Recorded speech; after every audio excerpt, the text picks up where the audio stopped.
Time flies before you know, and right before your eyes, before you realize the one thing you can't hold. So Clint, you've been here for a while. You've figured out the process for writing these songs. What advice would you give to a young songwriter who's just moving to town, just trying to make it? You know, like they say, don't rest on your laurels. You know, if you write a great song, you're gonna need more than one. So, you know, just don't write a hit and then head to Cabo for a month. You know what I mean? Get back in there and do it while you're young and while you got the back and you got the legs, you know? Because there'll come a time when you're kind of where I'm at towards the last half of your run, not the front half. And you want to be stable, and you don't need to work 300 dates a year. You could do 80 and you're good. But I just mean to younger writers coming up, it doesn't last forever. And you could have a hit now and not have another one for 5 years.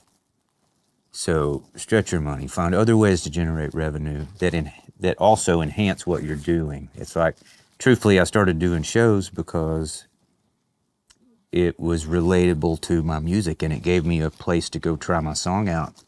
And there's nothing better than playing a song to a room where no one knows you, and that song isn't a hit yet, but it makes that room react. And it's about energy, and it's about paying attention to those things. It's like any business model. If you get to a certain age and there isn't a success rate, you really need to start thinking about those things. And it's just being realistic about it. Yeah. And I think that it's harder to do it than it ever was, but it's also easier to do it than it ever was. It's like you can be in front of the world in 2 seconds.